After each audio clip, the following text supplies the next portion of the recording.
The following is a special presentation of ABC Sports. Gentlemen, start your engines.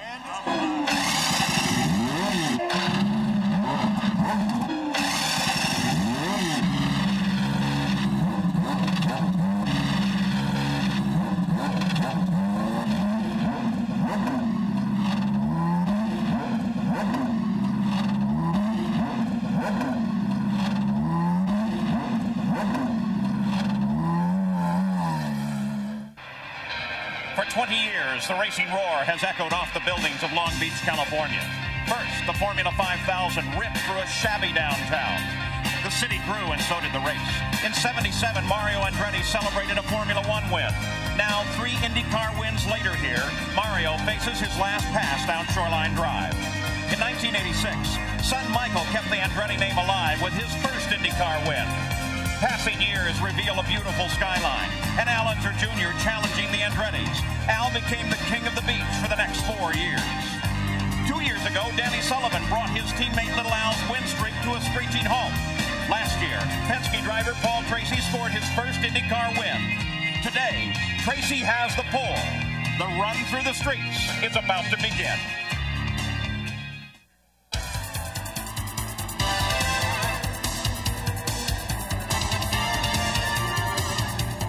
It's round number 3 of the PPG IndyCar World Series, the Toyota Grand Prix of Long Beach. Hello and welcome. I'm Paul Page with the beautiful Queen Mary as a backdrop. We're ready to go racing. And here at Long Beach, the real trick is the fact that the entire track is rimmed with concrete walls. One mistake, and it'll snatch you right out of the lead of the race in no time flat. It's a very tactical race here as well. We have a great afternoon in store for you. Some surprises, too, on the grid. So let's take a look at the starting field. On the pole, it's Paul Tracy, the defending champion here at Long Beach. Alongside Al Unser Jr., who won 4 in a row here from '88 to '91. In row 2, Emerson Fittipaldi, the winner last week at Phoenix. Alongside is Nigel Mansell, the third-place finisher last week at Phoenix. In row 3, it's Robbie Gordon, who ran out of fuel while leading at Phoenix. In row number 3, outside, is Mario Andretti, a 3-time IndyCar winner here. And row 4, Raul Boesel to the inside. He has 3 top 10 finishes here at Long Beach. And Mauricio Gugelmin, the highest qualifying Reynard chassis and the fastest rookie in this race. In row 5, it's Michael Andretti, the '86 winner here. And Stefan Johansson, whose car is an unknown after crashing in qualifying.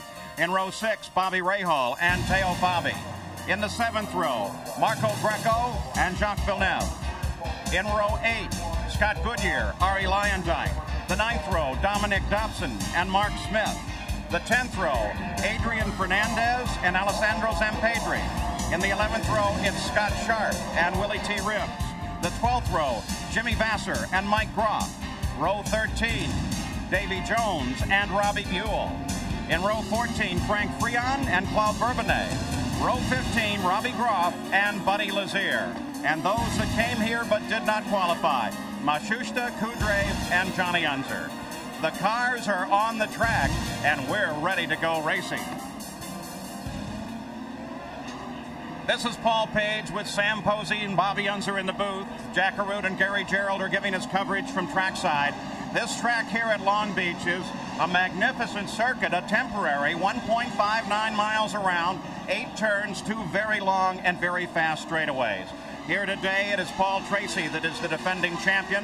He is also the holder of the race record. We expect pit stops for fuel as early as 18 laps, as late as 42.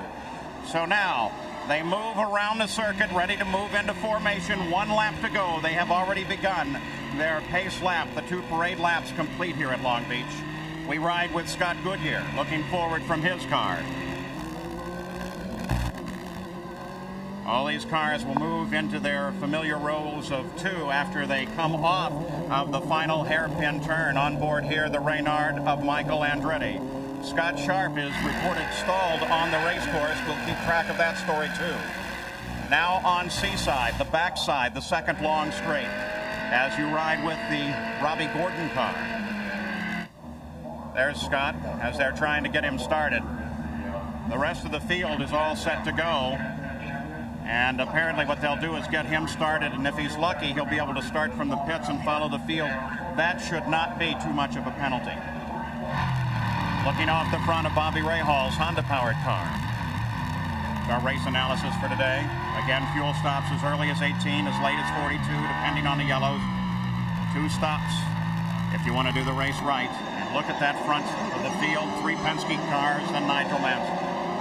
They make the last pass that turns them now back toward the hairpin, and this right-hander into the hairpin. They should align here. This first corner is going to be very crowded. The rest of the field starts to come off. Now the crowd begins to roar. They give it to Green. They give it to Green. It surprises me, but they give it to Green. The rest of the field struggling off of that hairpin turn as they battle down into the corner. Penske cars maintain their position, but they come 3 abreast. Everybody's through the first 2 corners safely. Well, that had to be one of the worst starts I think I've ever seen IndyCar racing. Flagman should have brought them around another time. They weren't lined up at all.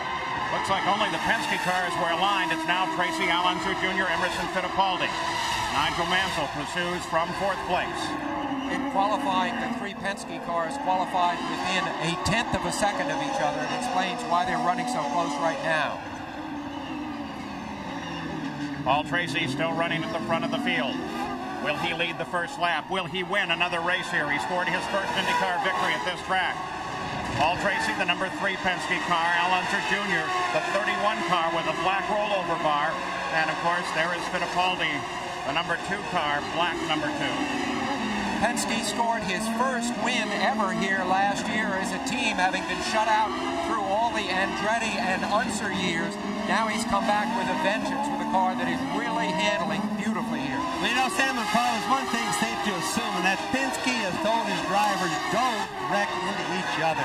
Race, but save the really hard racing till right to the end of the race. This is the fight for 4th place as Robbie Gordon is closing on Nigel Mansell. The interesting thing is to see Mansell, who had the pole here last year, of course, in eclipse this year. 4th fastest only in qualifying, not a threat at least at this point in the race. Mario Andretti closing on this battle as well. He is car number 6, just behind Robbie Gordon. You know, Robbie Gordon has really set his sights on emulating Nigel Mansell. As Gordon matured in racing, it was Mansell who was achieving everything last year. So this means a lot for him to have Mansell in his sights right now. On board with Robbie Gordon now. 2 laps are complete as they flash over the start-finish line. Here's through turn 1 and 2. And down, swing far to the left, another right-hander.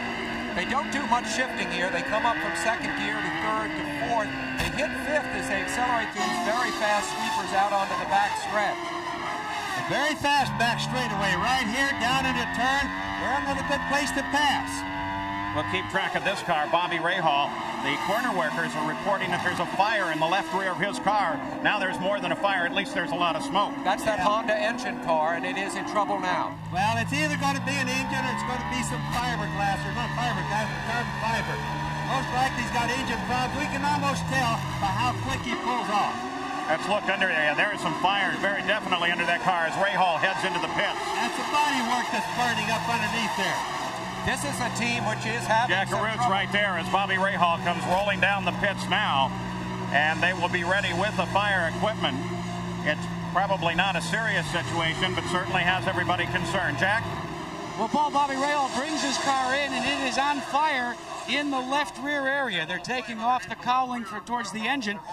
But this is a tough day for Bobby Rahall because during the last practice session, he started this race realizing that he had a questionable gearbox. He did not go to the backup car, and it's an early DNF for Bobby Rahall and the new Honda engine here at Long Beach. Back on the circuit, you ride with number 6, Michael Andretti there for a moment. There he is.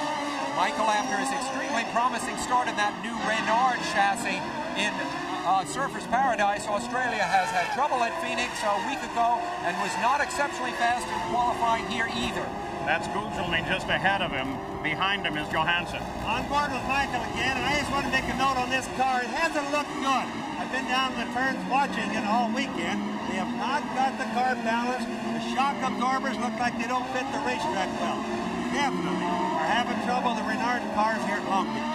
Is there a solution to their problems, Bobby? Yes, it is, and it's probably just a discovery thing, Paul. It's just merely track. We knew they were good at Australia, they're just not working good here. He's practiced very well at Indianapolis, so that is promising as we look ahead. Michael Andretti has struggled with this car throughout the weekend as Scott Sharp goes back into the race and is in the action. Gary Gerald, you have an update on the work they've been doing on this car?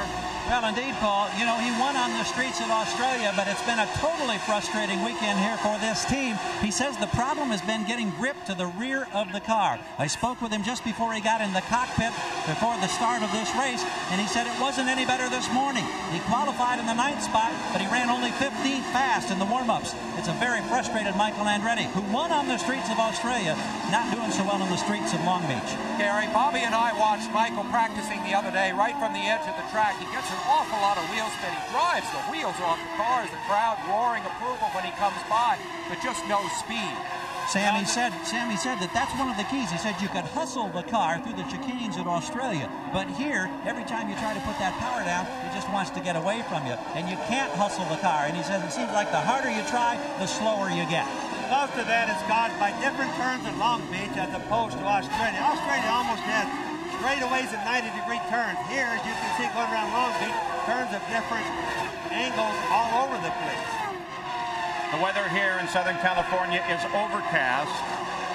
Temperatures in the mid-70s, no threat of rain at all, but it looks like it's going to be a super day for racing and just right air for carburation. The car right in front of Michael Gugelmin there, Mauricio Gugelmin, you see there the word Hollywood on the side of the car. That is Brazil's #1 cigarette company, and it explains that this is such an international series that is a sponsor here. Now with Bobby Rahal out of the race, he's joined Jack Arute.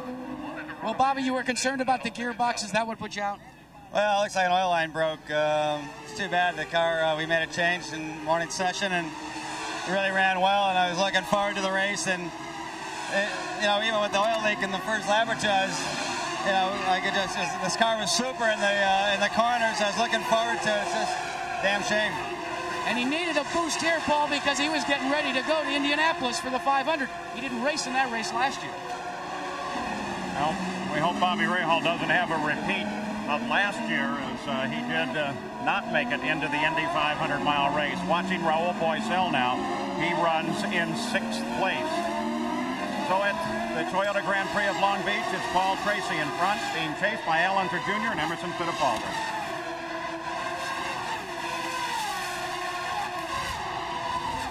Watching now as we keep an eye on Raul Boisel. I'm Paul Page with Sam Posey, Bobby Unser, Jack Arute, and Gary Gerald. We are at the Toyota Grand Prix of Long Beach. We are on the 8th lap of the race. Paul Tracy, who is the pole sitter with a new track record, jumped to the lead, followed by his Penske teammates Al Unser Jr. and Emerson Fittipaldi. Nigel Mansell sits in 4th, Robbie Gordon in 5th. They have not changed in the top positions on this track as you look not only at the position, but also their time behind the leader of the race. We keep track of the 8th place car now, the 88 machine of Mauricio Gugelmin, who is a rookie on this track and the highest qualifying Renard. But he's a Grand Prix veteran of 74 Grand Prix races. You see Al Unser Jr. in car number 31. Al has a birthday coming up in just a couple of days. He is 31 now, same as his car number. He'll soon be 32. Now he's getting to be an old man already, isn't he, Sam? Speak for yourself, Bob. Al Unser Jr., 2nd place. Man who has infused, it seems, a new spirit into this team. Well, matter of fact, they say that Fittipaldi really likes his presence. Well, in a sense, Al gave his 20s to the Rick Gallis team, and I think he'll give the decade of his 30s to the Penske team. And he is a man who can bring attitude to the team, and that's very important. They say, how much does a driver really mean in a team? Is he just the guy that stands on the accelerator? No, he inspires the whole team. That's right. I was just down talking to Jerry Prix, the right rear man and a very important man on that team, does all the fabrication work on that car. He said the same thing. He said they are so happy with little Al because he brought a lot of motivation and enthusiasm to that team. And that's what a team is all about. Teams are really teams, not individuals. No change at the top of the order. Paul Tracy runs alone. You're looking at the key battle on the race course. It's a fight for second between Fittipaldi and Little Al. Although, speaking of teams, the Penske team runs one car against another. In other words, they have an intramural rivalry there. Each team run in the pits by a different tactician. So this is a real race for points that we're watching, not just a demonstration by the Penske team. So Paul Tracy runs alone as we keep an eye on the fight within the Penske team. Tracy is one of only 8 drivers ever to lead here at Long Beach. We're back at the Toyota Grand Prix of Long Beach as we take a look at the running order. The field led from the green by Paul Tracy. The battle is between Unser Jr. and Fittipaldi, though for the moment it is broken off just a bit as they've had to cycle around the car of Claude Bourbonnais, who when they first came up on him really pitched it sideways, almost caught the wall, but kept it going. New driver to the IndyCar is Bourbonnais. Exactly. Paul Tracy, a fellow Canadian, is driving a car that is brand new here. You'll recall, if you saw the race at Phoenix last week, that he wrecked that car. Penske Racing has a bunch of new cars. This is one of them. They had problems with the brake and gear linkage on Friday, lost some practice time, but they came back really strong. Fittipaldi runs in 3rd place, chasing Al Unser Jr. Jack Arute, you have an update. Well, Paul Samposi alluded to the fact that there are 3 distinct sets of tactics in Team Penske. We may begin to see some of them unfolding for Emerson Fittipaldi. Their team is electing to look for a yellow as early as lap 15. They want to come in early and try and use attrition to work their way back to the front. They're hoping that there will be a full course yellow. History has shown that there generally is between laps 15 and 25. I was going to say, Jack, and by the way, we have a car off and in a very precarious area. They may get it, Dominic Dobson, so they may actually get their wish. We'll see if he's going to get restarted. But Jack Arute, if I can ask you further, was not that the anticipation of everybody up and down the pits that there would be a early yellow, in fact, perhaps earlier than this? Well, most people felt because of the tight quarters of racing here, Paul, that there would be several full course yellows. But in the case of Roger Penske's crew, as you know, although we've alluded to the fact that sometimes he calls the shots, they are left to make their own decisions. And this was a decision they made after warm-ups this morning. So now back to the front of the field. Paul Tracy, the number 3 car, still leads it, and it doesn't seem that they're going to go to full course yellow while Dominic Dobson sits in what appears to be a fairly precarious position. Well, normally they're not. They'll just have a area, what we call an area yellow right there for Dominic. But on the Penske cars, Paul, the cars ironically are identical cars. The settings on them are almost to the degree exactly the same as one to the other, but the game plans for the race are up to the teams individual. They can do pit stop or game planning any way they want to as far as Penske is concerned. Take a look as they get down toward the first corner at the back of Paul Tracy's car here. The fin, the shark fin. They first came out with that a week ago at Phoenix, and it's part of development that leads to an announcement this week that they made that they're going to be racing at Indianapolis with the Mercedes engine, a pushrod production-based engine. Paul, this is really an earth-shattering announcement made jointly by Penske Racing and Mercedes-Benz. They're not going to race with the Mercedes next year at Indy. They're going to race this year. It's probably the best-kept secret in racing in the last 10 or 15 years, I would say. What it means, they're going to take advantage of what you might call a loophole or an incentive clause in the Indy rules, run a stock block engine, which rumors already have posted, they think, as much as 1,000 horsepower. They should have tremendous, at least a speed advantage.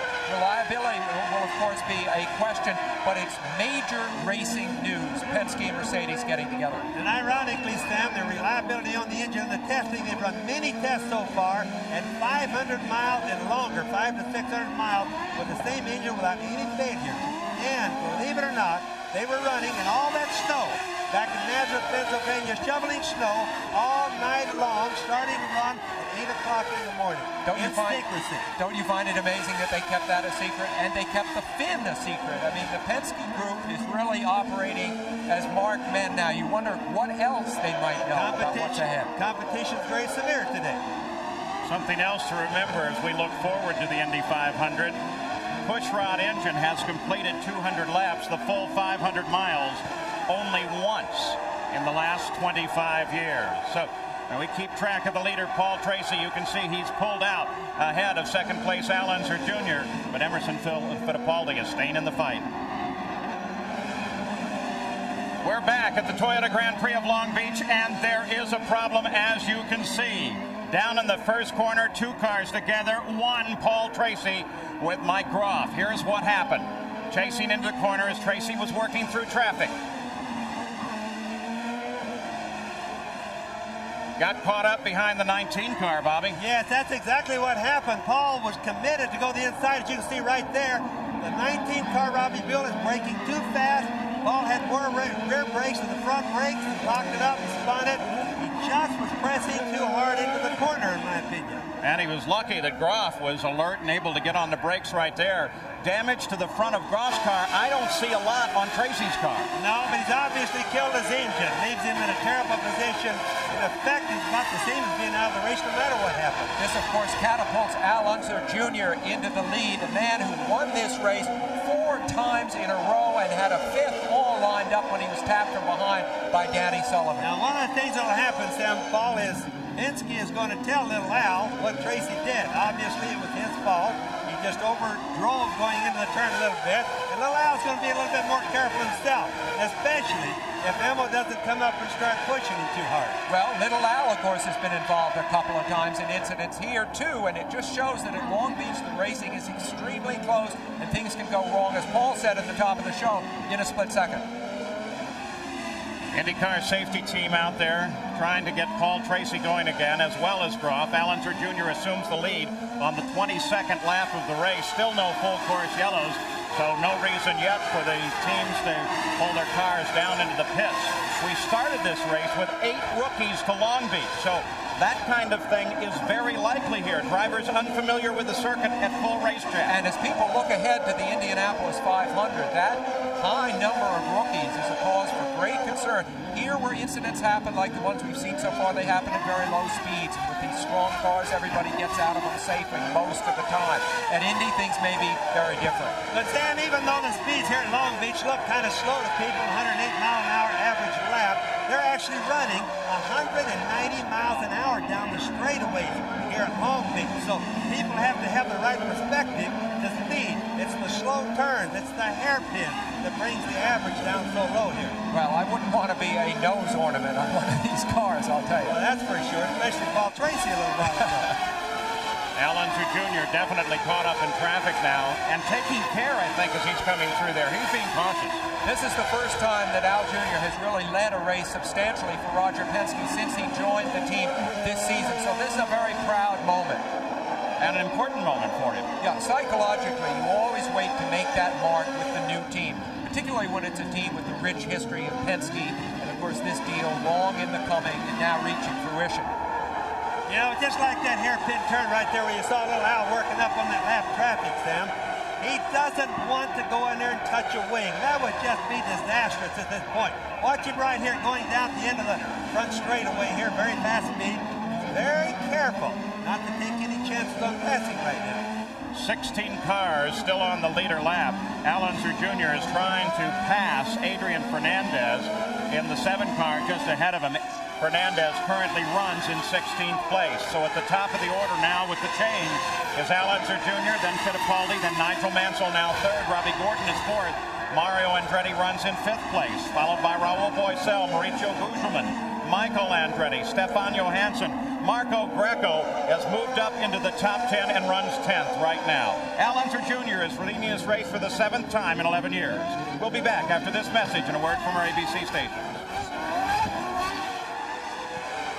At the Toyota Grand Prix of Long Beach, the leaders now very carefully having to tiptoe their way through traffic. Emerson Fittipaldi trying to find a way, perhaps in between Adrian Fernandez and Arie Luyendyk, the 2 cars that just ahead. He's around Luyendyk now, trying to stay in contact with his teammate Al Unser Jr., who is the leader. Little Al had problems getting around this thing. Whoa, and Davy Jones is in trouble along with Mark Smith. Jones is going to try to get it going again, but remember, those walls are right there. You know, the big secret to spinning out here, which does happen occasionally, is not to kill your engine. Davey didn't kill his, but it looks like now that he has. In other words, kept his engine running. Here's a replay of it coming down. All right, the two cars were battling for 19th place. Jones just got into the side of Mark Smith as they came in the corner. Nigel ducked by on the inside. Nigel was the lucky one. Davey locked up his brakes. When you lock up your brakes and you can't let them off real quick, you have, in effect, no steering. He ran right into the side of Mark Smith. The problem would have been Davey Jones. He's the guy that caused that one. He has been having a very unhappy year in that A.J. Foyt car. Crashing, Surfers Paradise trouble last week. I talked to him about an hour before the race. His morale is low, and this isn't going to help any. Sometimes teams just don't click, and these two guys are not clicking. I've been down the turn, Sam, watching Davey. Sometimes he looks good, sometimes he looks terrible. So he's not working with the mechanics properly. Somewhere or another, the whole team is just not working together. And Mark Smith, of course, a very promising young driver from the Northwest. He's had his problems too. Didn't even qualify for last week. He rode it out in the hospital. Now, it would appear that Davey Jones, he got out there, had first gear, but no reverse. Now, remember, these cars on a road circuit are supposed to have reverses. Maybe his is not working, but he was able to take off without getting a push start there. He has a reverse gear, he told me he did. Nigel Mansell, of course, has moved into third now as we ride with him. Here's what happened. Boy, look at Nigel. He almost totally lost it. Lock to lock. Whoa! That was close. But look at the reflexes by Nigel Mansell. I mean, he really owes the fact that he's still in the race to the fact that he saw what was coming and had those incredible reflexes along with good judgment. All right, Jack Arute, pit sign. Update on Paul Tracy. Well, you guys were talking about the fact that there's a problem if you don't keep the car going. Well, that was the case with Paul Tracy. He had to get the car restarted, lost the valuable time. The only thing that he had wrong with the car when they came in is he had actually tore up the tire on the right rear. They replaced that tire, and now he's back, but he's way off the lead pace. Jack, unfortunately, I don't know what his morale was, but Tracy has yet to outgrow the sense that he's a mistake maker, and he made another one today, a small one, but so costly. Sam, he's down. Tracy's down 6 laps. That's more than you can overcome, even with the good Lord helping you there. Watching the battle for 9th place. 9th is the 25 car of Marco Greco. He has right behind him Teo Fabi, and Scott Goodyear is there well. Jack Arute? Well, there's several great stories, though, Paul, about Paul Tracy. You remember, it was only 3 years ago that he tried to run a Dale Coyne car here. His father and he saved up their money from their construction business, and they came here, and they only made a couple of laps. He left dejectedly and thought he was going to have to go into the construction business. That's when Roger Penske sent word that he should come over and meet with him.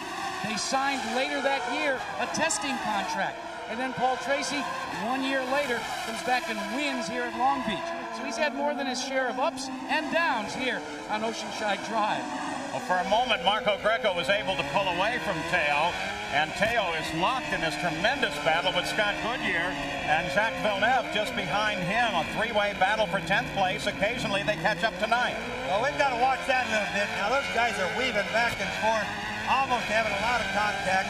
Nobody is driving any harder than those three for a while there, Paul. Well, Marco Greco is driving, you might say, a little bit over his head in terms of the record that he has. His best finish ever in IndyCar competition is 11th. So he's really, and you can see a couple of times Bobby in the yellow car there trying to get by him, Greco cutting him off. I think Greco's doing a beautiful job, but whether he can sustain it or not is the question. I saw Marco in the paddock area last night, end of the day. Most everyone else was gone. And Marco was just so pleased with his qualifying effort. He says he finally really has a car and a team that he thinks can do something, and he seems to be proving it here. So at the front of the field, it's Al Unser Jr. Little Al started second and took the win. The winner started second the last 3 years here at Long Beach. He leads it now. We're back at the Toyota Grand Prix of Long Beach. These aerial shots are courtesy of the Goodyear Blimp Eagle, based in Carson, California, just up the freeway. Today's pilot is Joel Chamberlain from Norwood, Massachusetts. There she is overhead. Cameras on board. Some pretty good coverage. Well, Al Unser Jr. had to fight his way through that battle that we were covering for 10th place. He's now completed his 35th lap of 105, but it was touch and go for a moment. Those guys fighting for 10th were pretty serious. Oh, man, Paul, they were really serious. You know, it's hard on a guy that's lapping cars like that because you get right in the middle of a fight. It's like jumping in the middle of a dog fight. Look here. Whoa! Vassar, and it looks like the Smith car as well. Mark Smith in trouble again. Jimmy Vassar over there on the right. Mark Smith has been the victim of a Vassar has too. They had mechanical problems. Oh, my goodness. I had no idea he got that tire. Right over the wheels. That's what happens in open wheel racing when one car locks wheels with another. I was just at dinner last night explaining this to people, how running over wheels is the most dangerous thing that can happen in IndyCar racing. And that's exactly what happens from it. They get airborne. Well, Mark Smith was in a pre-race accident at Phoenix a week ago, suffered a head injury. They kept him overnight in the hospital and then released him. He's back racing this week, and now he's involved in this. How sad. At least he came down right side up, and that's the main thing. Open wheel cars are not going to get upside down. It didn't appear that there was a concern for Mark. He's out of the car and okay. Smith's car, of course, owned by Derek Walker Racing, who also owns Robbie Gordon's car and Willie T. Ribbs, and they've had any number of accidents so far this year. I think this might make the 7th or 8th, which is very bad luck. Still looking at that battle as here comes Villeneuve moving up to the inside of Goodyear. Goodyear sees him there, lets him through, but that was close. Oh, that was an impossible. I think Villeneuve just has to be a young man, and nobody told him that he couldn't do that, so he went ahead and did it anyway. Villeneuve, of course, the great French-Canadian, is 23. He's the youngest driver in the race here, and he is ambitious. He probably got a little over his head at Phoenix last week when he triggered that multi-car pileup. Didn't observe the yellow flags perhaps the way he should. You see, he is an ambitious driver. Barry Green, the crew chief there, says he is one of the most intelligent chassis drivers that he's ever worked with. Brings back the good information. But Sam, you won't make a pass like he just made very many times without a little collision. Without getting away with it, I know. Is that the patented Bobby Unser move there? We've seen you do that. I was sitting there crossing my fingers when I saw that thing happening, when I saw him go to the outside. Yeah, we never had to do that for you, Bobby. No, I hope not. And look at him as he loses the back end again. But that's been one of the reported problems with both the Lola and the Renard. They lose the back end. Now he's wandering all over the place. You wonder if he doesn't have a bad tire. That is a Renard car he's driving, by the way. The blue car we're talking about in the center here at this battle. I think there's nothing wrong with that car. It's just the fact that kid is trying hard. 23 years old, he really doesn't know any better yet. Around Marco Gringo, but then into the wall. Into that tire barrier, loses it, but he keeps it going. That's what I mean. I'm telling you, that's what's nice to be 23 years of age. He doesn't even know these race cars can bite you yet. Damage to the rear wing. That's a shortcut into the pits that you are allowed to take if you have a problem with the car. It looks like if he can get rid of that banner, maybe pop rid of that wing back in place, he's going to go again. Quick thinking to duck into the pits that way.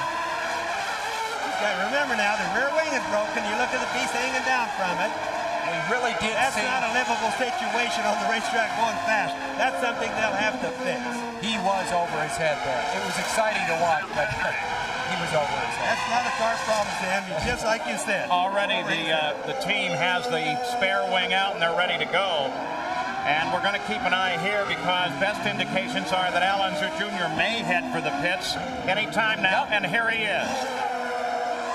So Al Unser Jr. comes in for his stop, Jack. And Paul, there was some debate as to whether they would make a wing adjustment on the front of the car. Richard Buck goes to work, and they do. They adjust the wing. They're going to change all 4 tires. A nominal stop this way. You can see a lot of the dust that comes off the actual brake rotors from the use of the brakes here at the Long Beach. Remember, they shift 1,690 times. Little Al having trouble shifting that time to get back out in a little over 18.4 seconds. Now, another thing to remember as you watch Little Al lead, the speed limit in the pits today, 60 miles an hour. What they call the drop dead means they get a black flag, 66. If the radar gun says 66, until they get right there, they have to pull them in on a black flag. Over the blue line there, only 2 tires. Jack told us this from the drivers' meeting today. And ironically, it's hard to keep these cars down to 60 in the pit lane, particularly when you launch them, because by the time the wheels have stopped spinning in that low gear, you're up over 60. Emerson Fittipaldi picked up the lead of the race, but he comes in for his stop now on the 41st lap, Jack. And Paul, watch for some tactics unfolding. They connect the hose. The word we got is they may very well just put enough fuel in, the amount of fuel that it takes to change all 4 tires. We're going to wait and see if that's what they do. That's exactly what they do. A tactical move, Gary Gerald. Nigel Mansell's crew servicing him for the first time off the jacks. This is a good stop. Now a delay on the fuel. He's rolling in 13.8 seconds. Great stop for the Newman Haas team. Fascinating stop for Penske. It takes longer to fuel than it does to change tires, and they decided to just drop it as soon as the tires were changed, eh, Jack? Well, here's what they're going to try and do.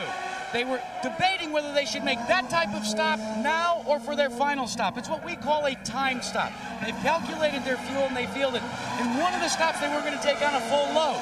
They felt that with the way Al Unser Jr. is running, that now's the time to lay the cards on the table and see what their compatriot Roger Penske will do to match that in the last stop. Now, the last stop will be the long stop because they got to take on a full load of fuel. Bobby, normally it's a switch of that. You time stop the last stop. It's the first time I've ever seen it done. Absolutely. Now we're getting word that number 31, Al Unser Jr. may be getting a stop-and-go penalty. Yeah, it looked to me like in the first seconds after he started away from his pits, he might have exceeded that 60. Let me tell you, it's very difficult. All the drivers say that in second gear, trying to go between 60 and 70 miles an hour is critical. He was clocked reportedly at 80 miles an hour. In fact, Al Unser Jr. was one of the drivers in the drivers' meeting that lobbied really hard to try and have the actual speed limit raised from 60 to 70, but he lost in a blind vote of all the drivers in the field. So many things happening at once here. We saw another car stuck into the tire barrier. We'll try to get you up to speed on everything. Well, that was Marco Greco, who was having such a great race up until then, so we'll keep track of that. And let's take a look. There comes the 2-car through. Now, Little Al still came out in the lead on all this pit stop strategy, Paul, but remember, what you gain one time, you're going to pay for it later on. So I'm not too sure a strategy like that is good. Yeah, here he comes. Here's Little Al coming in for, obviously, the stop-and-go penalty. And people have to realize they run a car that's capable of 230, 240 miles an hour down to 60 miles an hour is sometimes just utterly ridiculous. So a lot of the drivers could be having that problem today.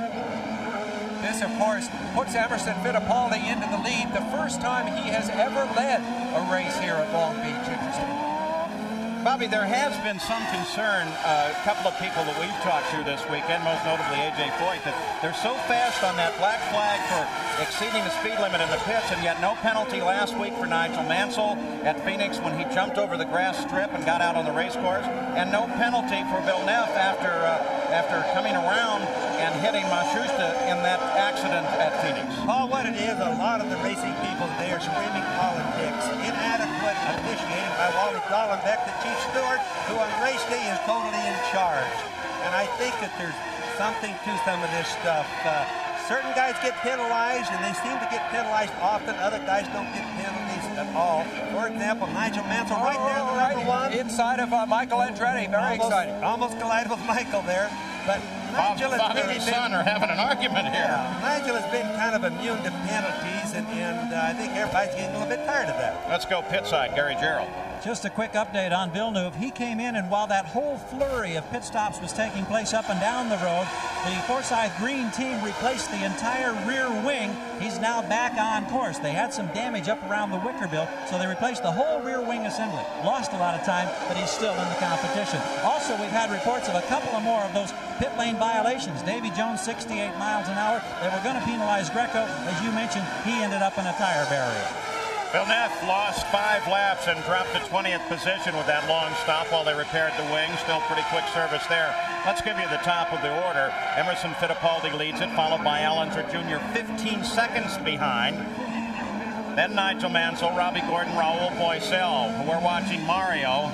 They came through the yellow flag that flies for Marco Greco at the end of the main straightaway. Mario and Michael are running together on this course, and as we've seen, have been at one another fairly constantly in the last few laps. So it's still Fittipaldi, or now Fittipaldi in reality, that leads at the Toyota Grand Prix of Long Beach.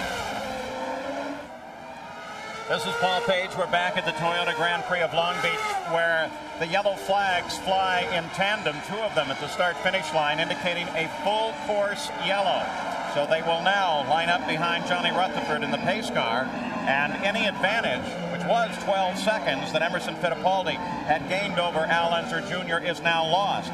While we don't have an official reason, one suspects that cars which are in barriers all around the course are the reason. They want to get all of the safety equipment out, get everything pulled out of the barriers, and the course clear again, wouldn't you say, Bobby? Oh, it certainly is right, Paul. There comes a point in time where they just have to say there's too many cars in too many places, and they could have wrecks starting to stack up on top of the wreck. So they have to stop and clean it all up. Marco Greco's car in the barrier there, and out comes the record to get that one.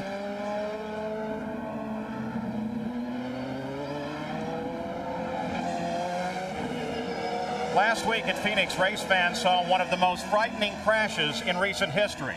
Gary Gerald had an opportunity to look more closely at that incident. Without question, the incident that we saw last week in Turn 4 at Phoenix has to be one of the most frightening incidents that we've seen in recent years in IndyCar racing. Let's go back and reconstruct the scenario. Coming out of Turn 3, incidental contact between Hiro Matsushita and Teo Fabi. As they spun up toward the wall, Paul Tracy's car was collected as well. Hiro was left sitting broadside to the traffic. And several seconds later, Jacques Villeneuve came rushing toward Turn 4, jumped on the brakes, but hit Hiro literally broadside. Amazingly, all the drivers were able to walk away relatively uninjured.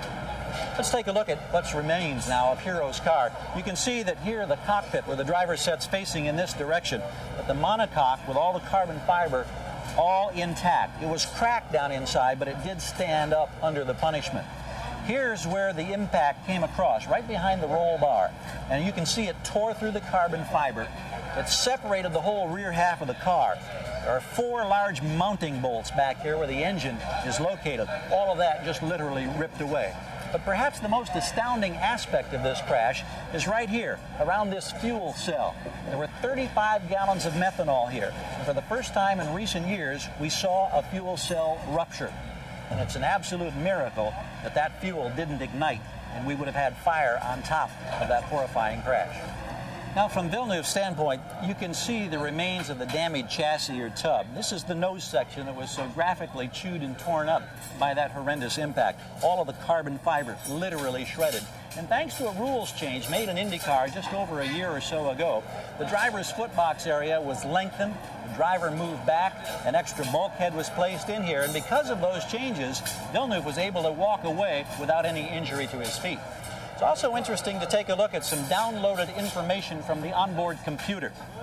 This charts the speed on the lap just ahead of the impact. Speed building on the back straightaway to 190 miles per hour.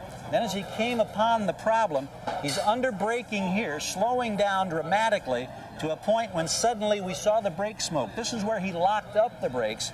The impact came a fraction of a second thereafter at just over 100 miles per hour. Obviously, for young Villeneuve, it had to be a terrifying moment when he realized that he was about to hit a helpless fellow driver. Well, you always learn from your mistake. You know, I know that the subject of the yellow light had been brought up in the driver's briefing because they're very tough. They were very tough to see, and well, you know, it just happened on us. It could happen on anybody, and at those speeds, you know, it's just a flicker of a second, and if you miss a yellow light, something big can happen, and well, I'm going to be looking for them. Gary, surprisingly in the drivers' meeting, very little was said about that particular incident at Phoenix International Raceway. As you alluded to, a lot more discussion, though, about the incident that involved Nigel Mansell, where after a pit stop, he accelerated through the warm-up lane and literally spun into the racing groove, exiting in the wrong area directly in front of Scott Goodyear. Now, there was a lot of heated discussion about that, why there wasn't a penalty. And Wally Dallenbach, to his credit, said there is nothing in writing. There was no, as far as what the penalty should be, or as we have at Michigan International Speedway, a situation that was addressed last year. He threw it open to the drivers and he explained to them, gentlemen, from this day forward, if you want to discuss a rule, paint a line, show that it's no different than when Mario Andretti spun 180 degrees on pit road last year at MIS, we'll address it then, but we can't do it retroactively. Interestingly enough, also, Nigel Mansell stood up and said, hey, I messed up. If you want to give me a one-lap penalty and take away my points, I'll take that penalty as well. A lot of interesting things in the drivers' meeting. A lot of conversations going on there. By the way, Hiro Matsushita he did not qualify for this race. That's not to say that he was not here and trying. They were using a year-old car. He was very definitely here and doing his best to qualify, so he suffered no injury despite that spectacular race. Well, he did suffer some strains and bangs, though, because in between the times that he was driving the car, he had a trainer with him pulling on his arms and trying to get him in shape. Coming up next month on ABC, it's back to the Brickyard.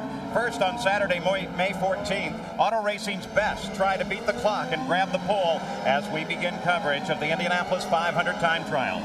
And then 2 weeks later on May 29th, it's the sport's most spectacular event, the Indianapolis 500 Live. All next month here on ABC Sports.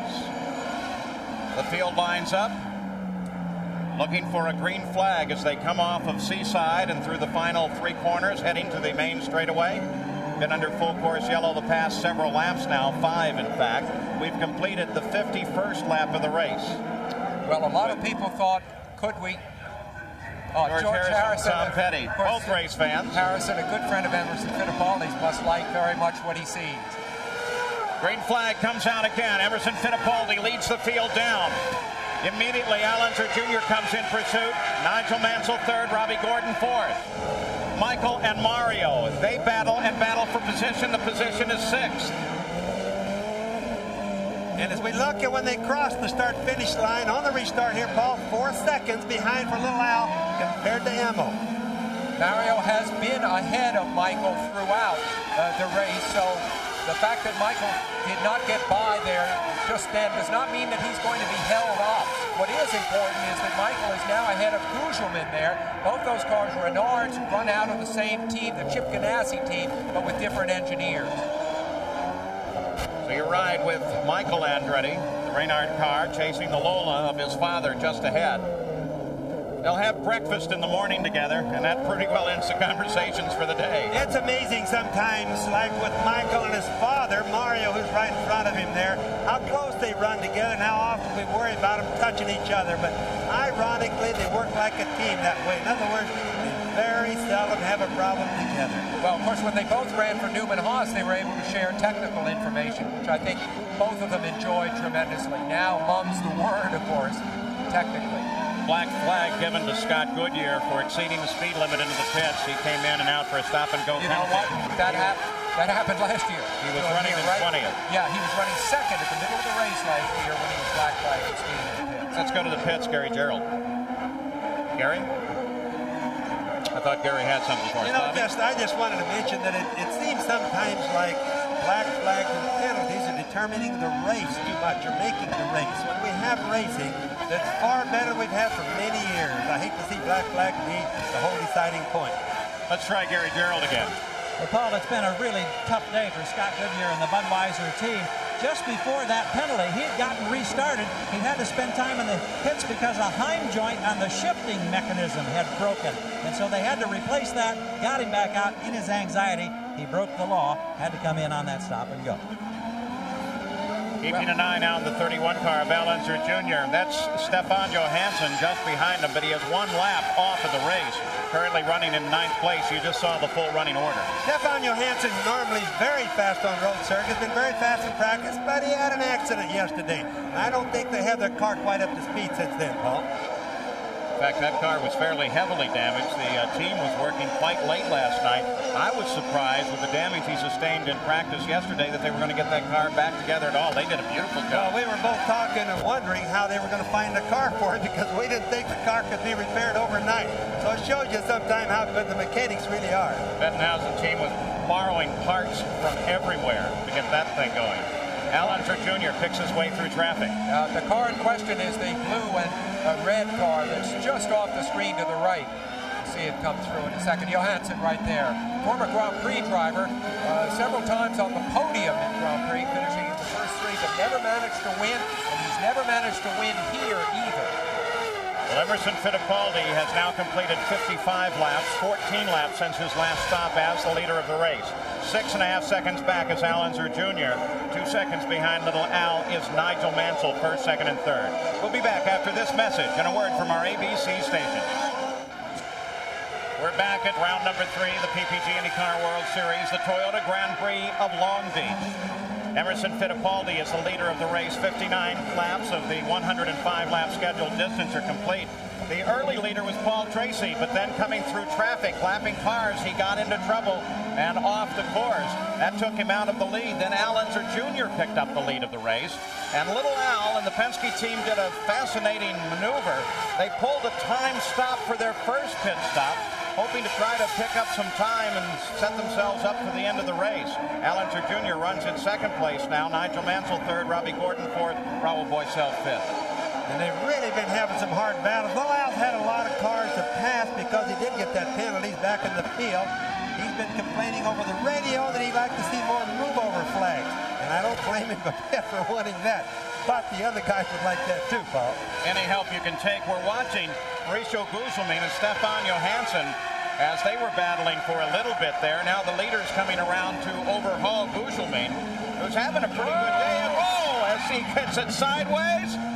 Now that's more than one time there for Tracy right in this race. Paul is really having a problem, and I'd have to think that the problem he's actually having is he has too much rear brake. As soon as he touches the brakes hard, locks the rear tires, and around it goes. I was going to say that happened. Same place, same problem. That's got to be a brake light. These cars have adjustments inside of them. They can adjust the brakes. You can watch him now. He's come underneath Gugelmin there.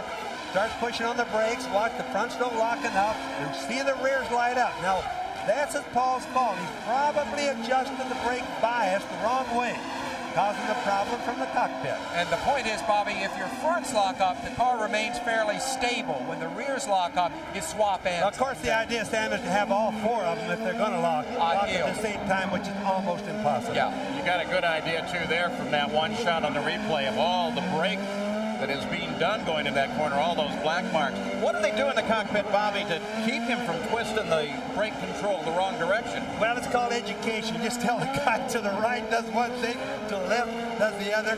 And what happens is the drivers are smart enough to know that. The problem is they get excited in the race. They forget which way they needed to turn the bias. They turn it the wrong way. Then he finds out when he's at the end of a 190-mile-an-hour straightaway. Well, Tracy trying to come back up to speed now. He is well out of the top 20. But just and 6 laps, now 7 laps behind the lead. It's just virtually a bad day for Paul. Looks like it just gets worse as it goes on. I bet he's really wondering by now. Smooth run for Emerson Fittipaldi now. He runs in the lead of the race. Jack Arute, you have an update. Emerson slows. All of a sudden, Emerson slows. Jack Arute's been watching from pit side. Emerson raises his hand indicating that he is slowing, and this looks like a serious problem. Here is little Al taking the lead. Al comes past, picks up the lead of the race. Let's go pit side. Jack Arute, do you have any idea what's going on? Well, Paul, we're getting conflicting reports. You know, one of the things that happened with Team Penske this year is they have scrambled their radios, so you can't eavesdrop. The team is a little concerned. At first they thought it might be a gearbox problem, but now the secondary thought is it may be an electrical problem. He's limping his way back to the pits where the crew will take a look at it, and we'll give you a report then. And the hairpin now, he'll be around that corner in a second. Another thing to remember now, Penske cars are all identical. So Roger Penske is going to be worrying, whatever happened to Emil, is it going to happen to little Al too?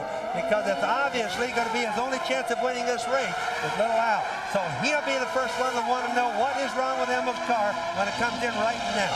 All right, Emerson heads for the pits. Jack is waiting. Well, Bobby Unser, you were alluding to the fact that they felt the engine sounds fine here. They're going to change tires. It may have been that he had a problem finding a gear, because it looks as if they're not going to take any cowlings off.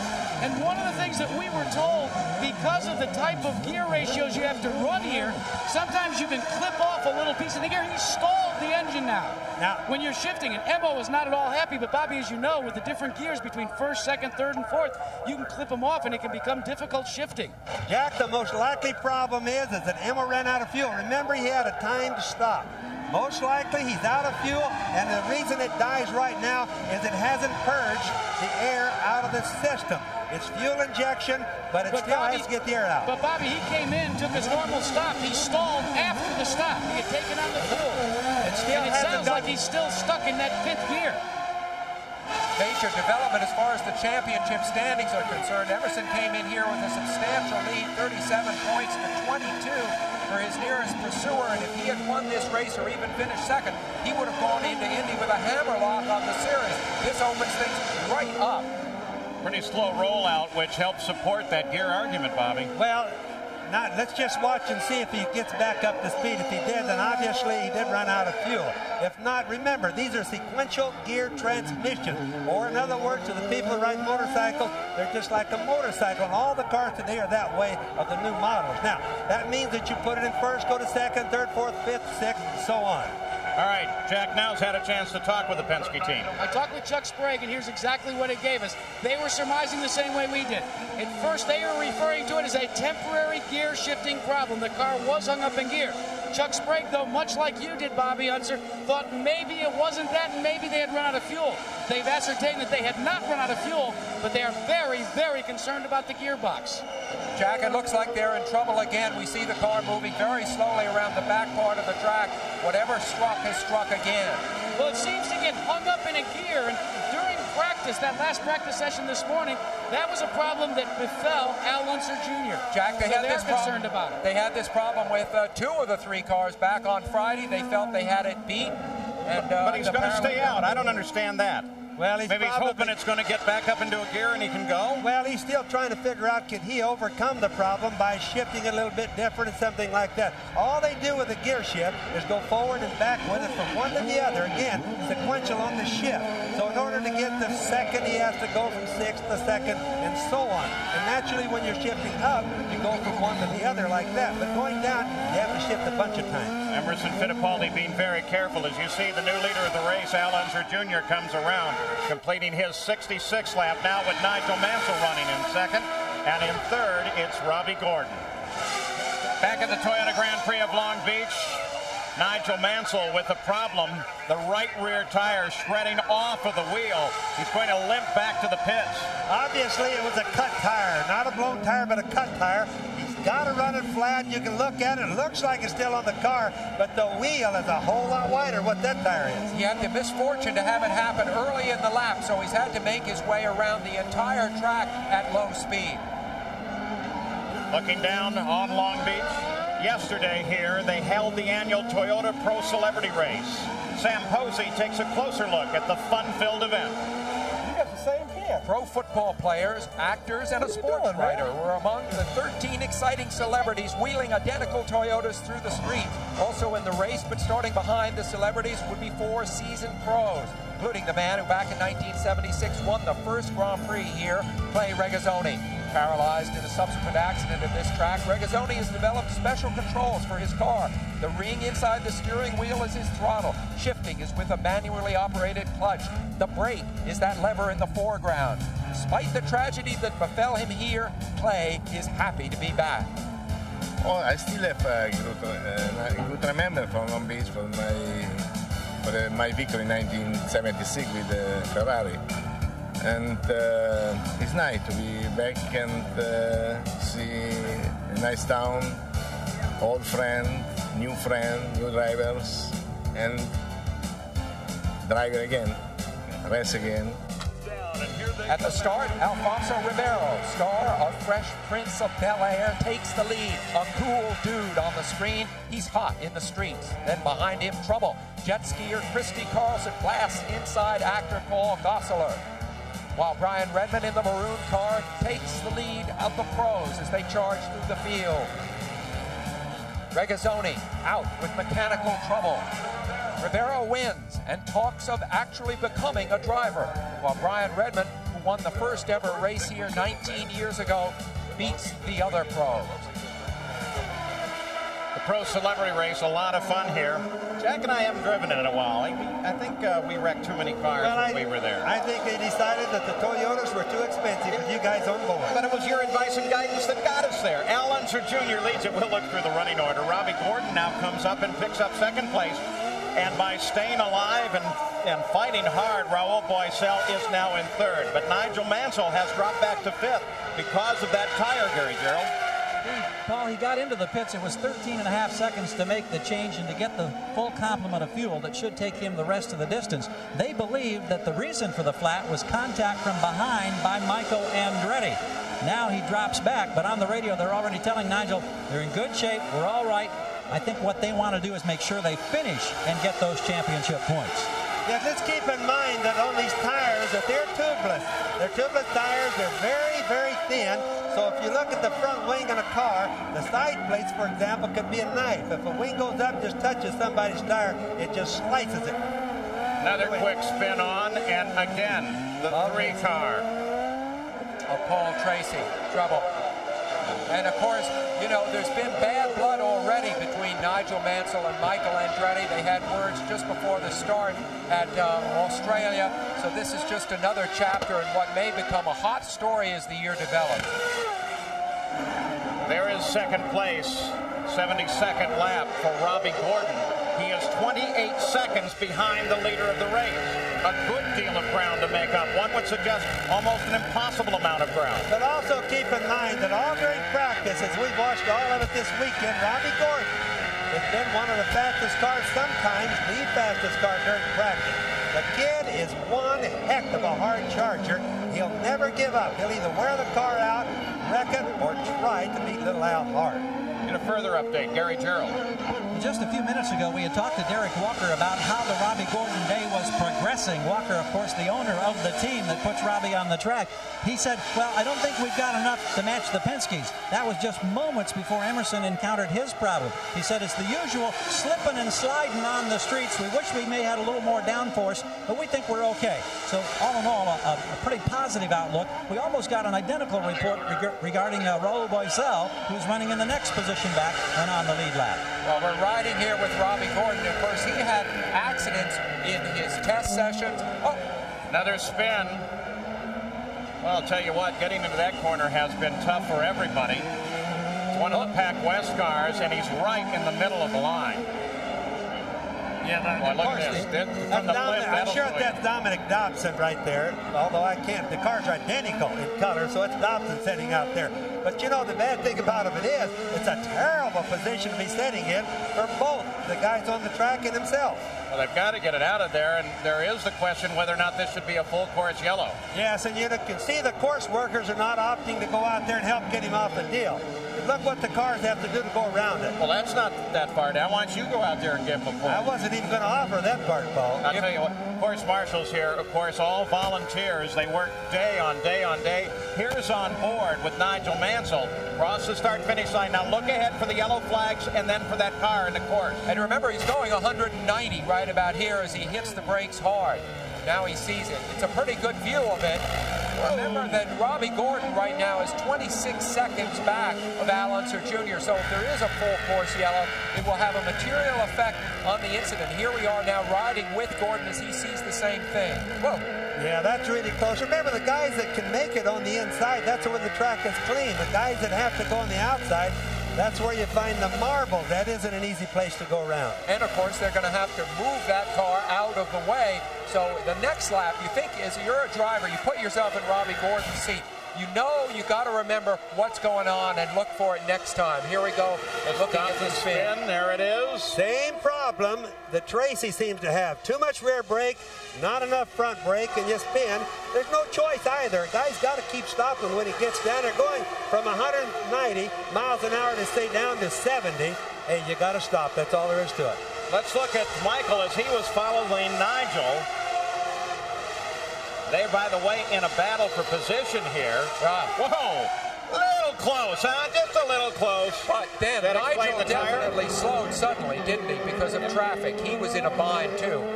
I don't think you can fall. No, he had traffic to the inside. That's racing right there. Yeah. Race summary after 76 laps, 5 late changes, 9 cars out of the race, and we've had 1 full course caution for 6 laps.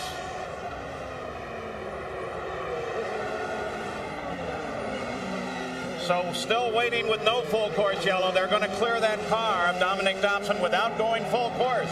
And Al Unser Jr. leads after 77 laps.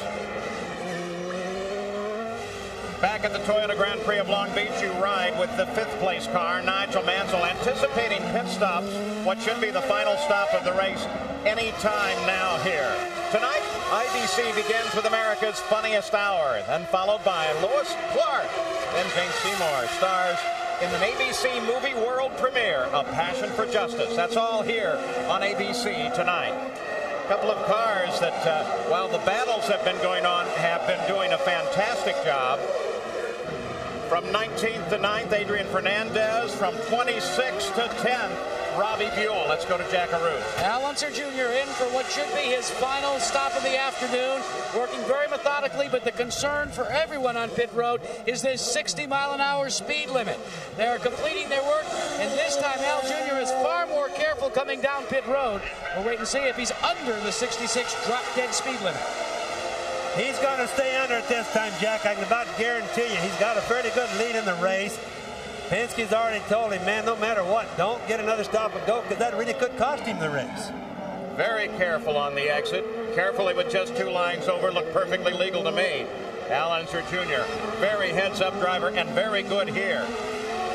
Robbie Gordon should be due for a stop anytime. 4 victories, of course, in his career for Al Unser Jr. Here, this victory, if it comes, his 5th, would give him 20 IndyCar wins in his career, put him one behind Emerson Fittipaldi.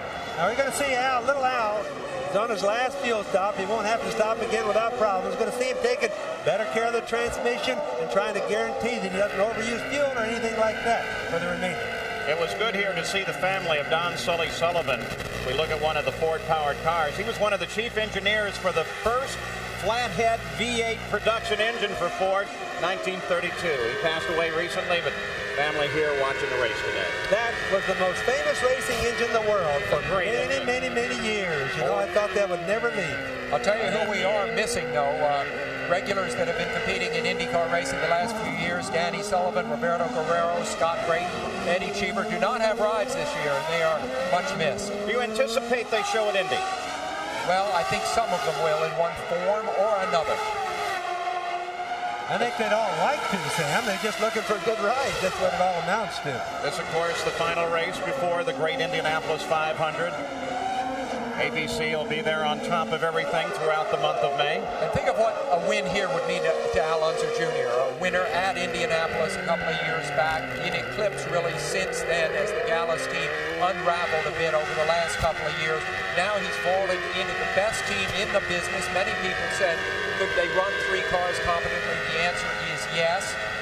Robbie Gordon, who picked up the lead of the race on Al Unser Jr.'s pit stop, has now completed the 82nd lap, 41 laps since his last stop. Now that seems to be pretty much within the window, but last week at Phoenix, they had this car in the lead of the race and ran it out of fuel. Let's hope that doesn't happen again. Yeah. Well, just remember, this is Derek Walker that owns and runs that team. He makes the decision on Robbie Gordon. Derek used to work for Penske for many years, without doubt.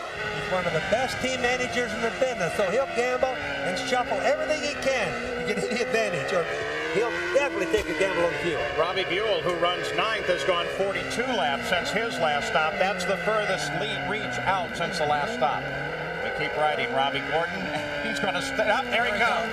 He comes into the pits. Robbie Gordon, leader of the race at the moment. Al Unser Jr. should pick up the lead as he flashes by on the main straightaway. Gary Gerald is there.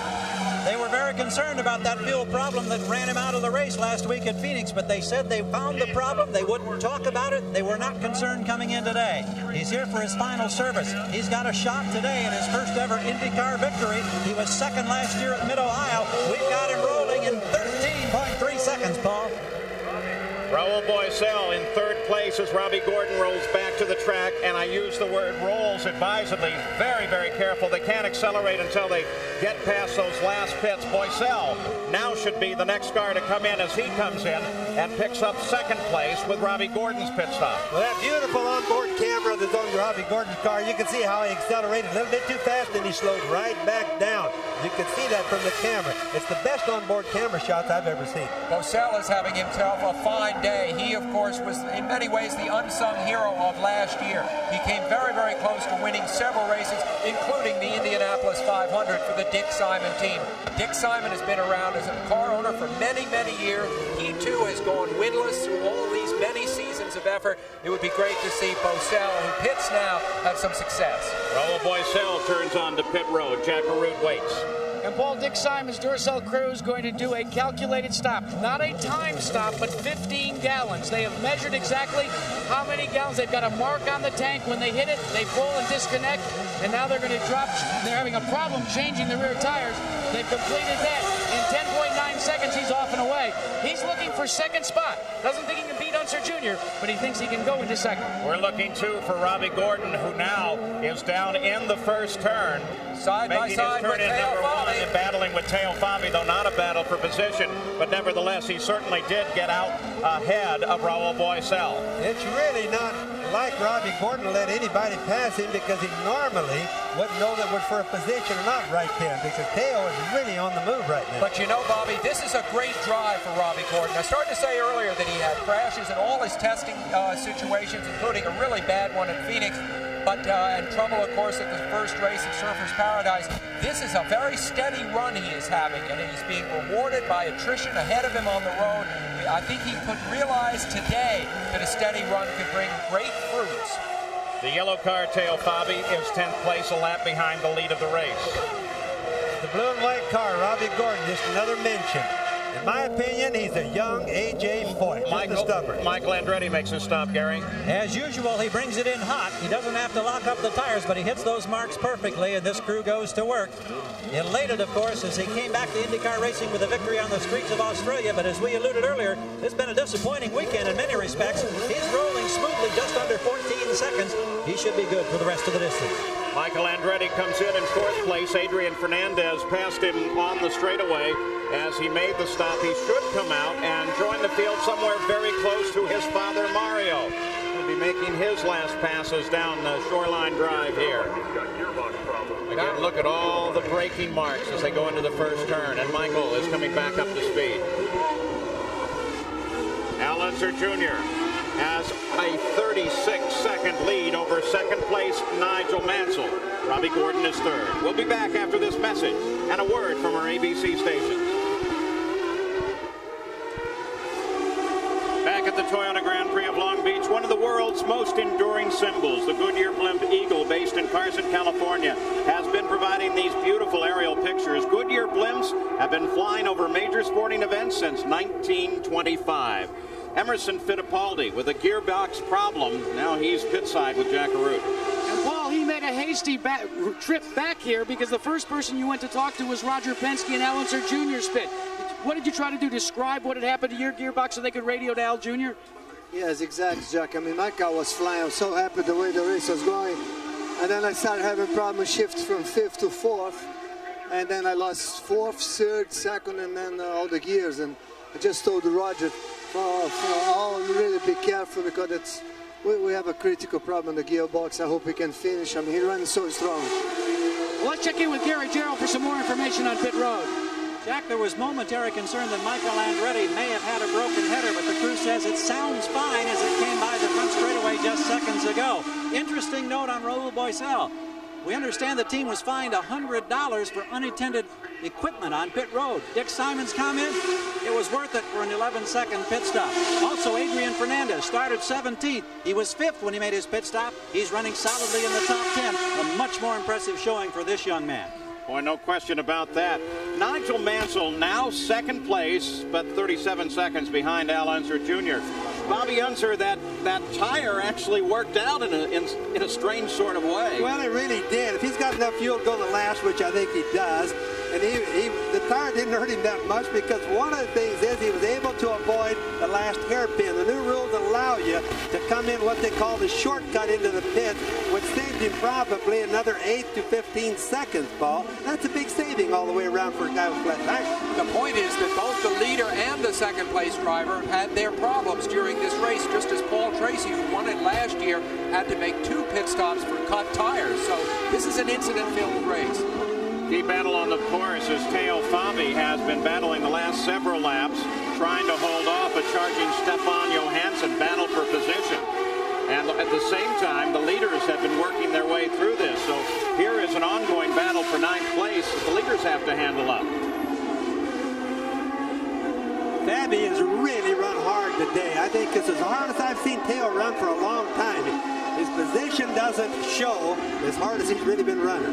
As they come on to the pit straight now off of that final hairpin, just ahead you see there is Fernandez in the red and green car. He is also involved in this fight. He currently runs in 8th place. So Fabi's trying to catch Fernandez, while at the same time Johansson is trying to catch Fabi. And right behind Fabi, of course, is Bobby Gordon, who needs to get by them pretty quick in order to chase Little Al. So it's getting to be a pretty tight race towards the end here. This will be a test of Gordon's patience and his skill.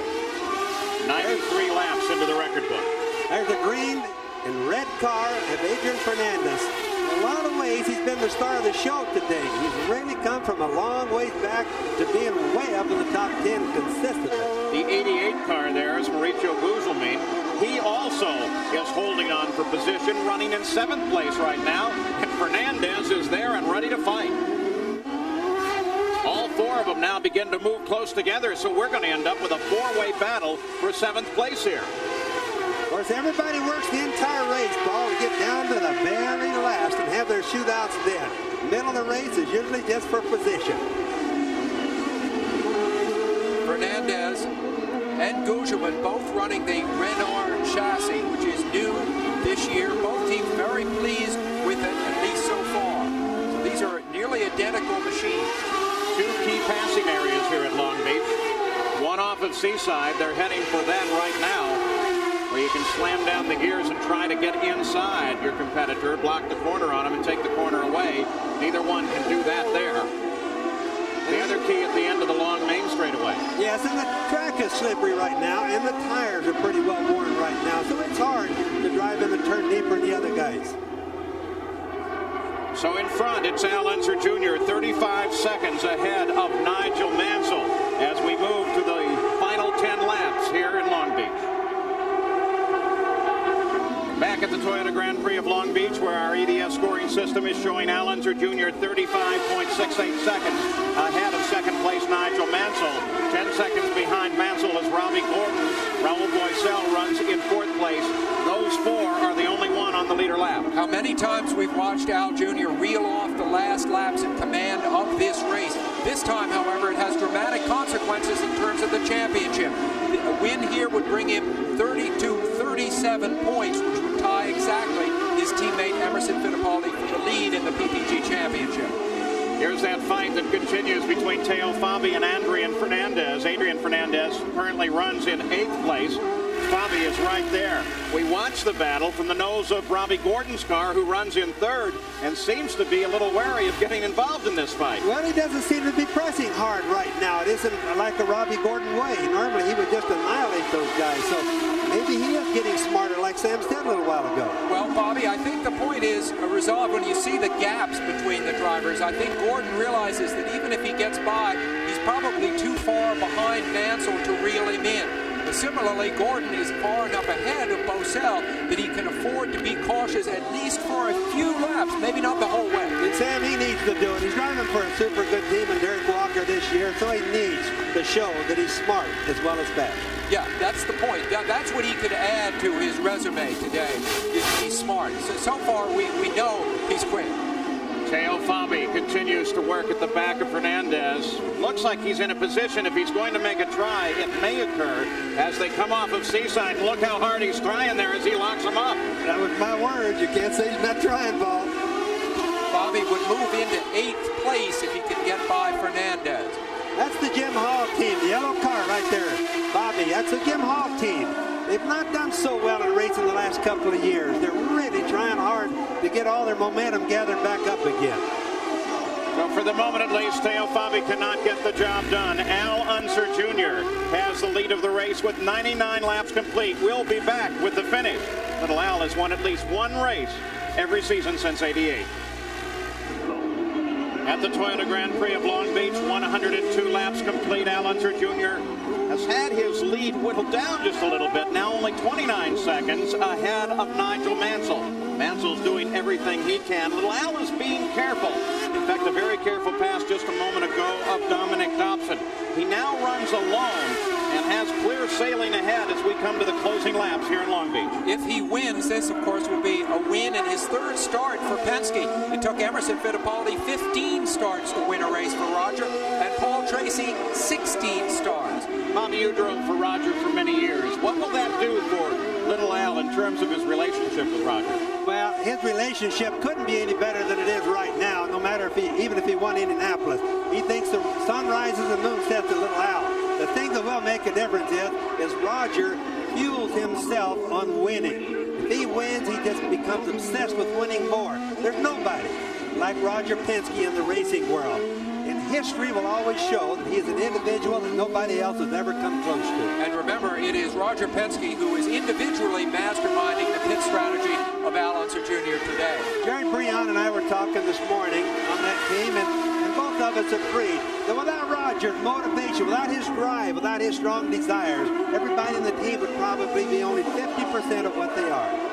He makes them all better. By the way, that battle between Fabi and Fernandez has broken off, with Fernandez remaining in 8th place as they come toward the flags. With just one more lap to go after he flashes down the front straight here, it's Unser Jr., Mansell, Gordon, Boisel, Mario, and then Michael Andretti, then Mauricio Gugelmin as we start the final lap. Well, how about that stat you revealed at the beginning of the show, that for the last 3 years, the man who started second went on to win. This could be the 4th consecutive year for that.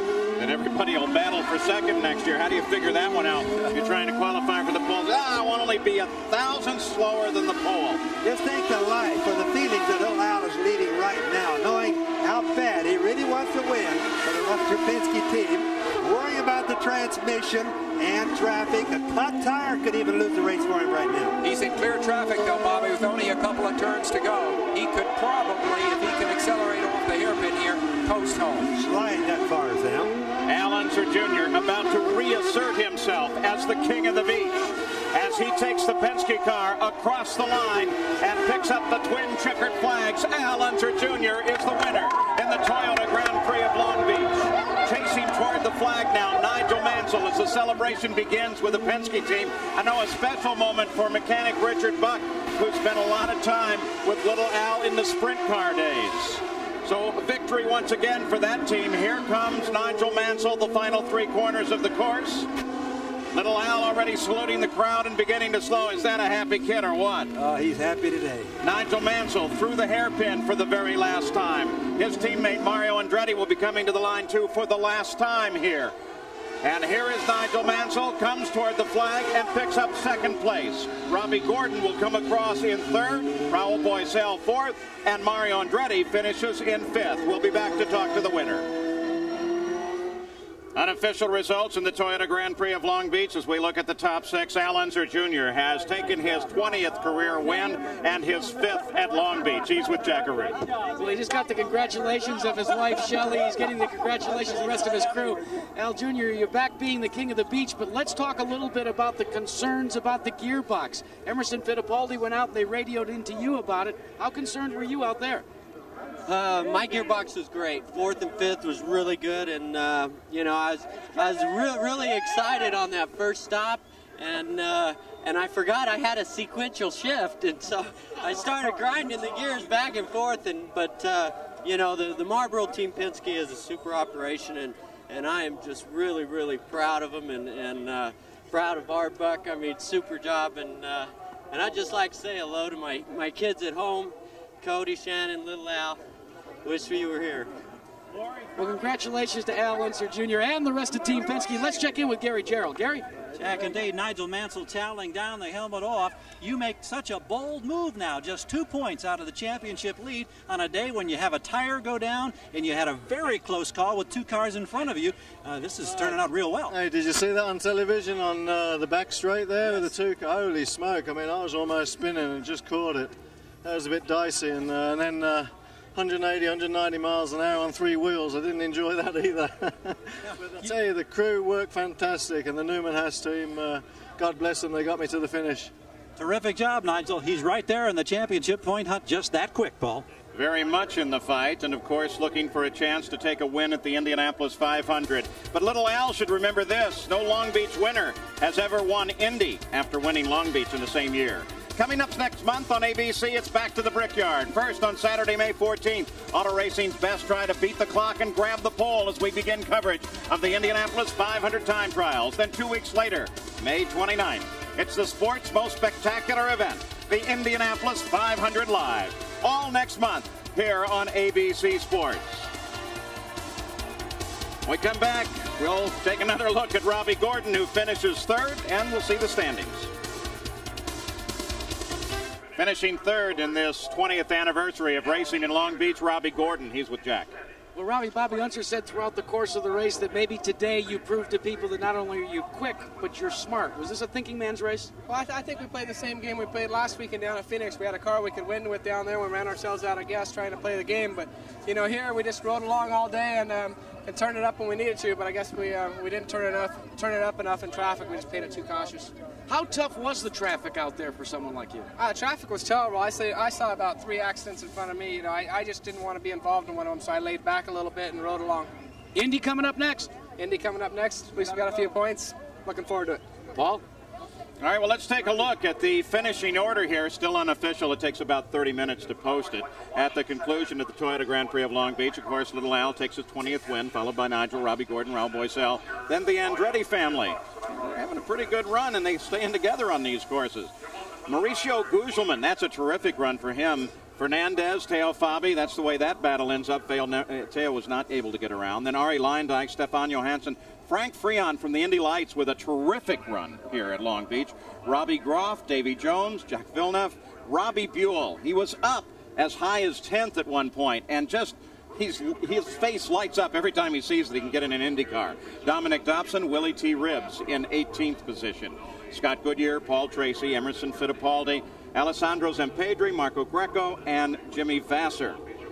So we look to the final section of the final results. Good run for Claude Bourbonnais, Mike Groff, Scott Sharp, Buddy Lazier, Bobby Rahal. Groff and Rahal, of course, some work to be done there on the Honda engine before they head off to Indianapolis. Bobby Unser, what do we look forward to now? 3 races under our belt, and Indy is next. Well, the big news obviously is going to be Mercedes-Benz and Roger Penske team. That's where it's going to be.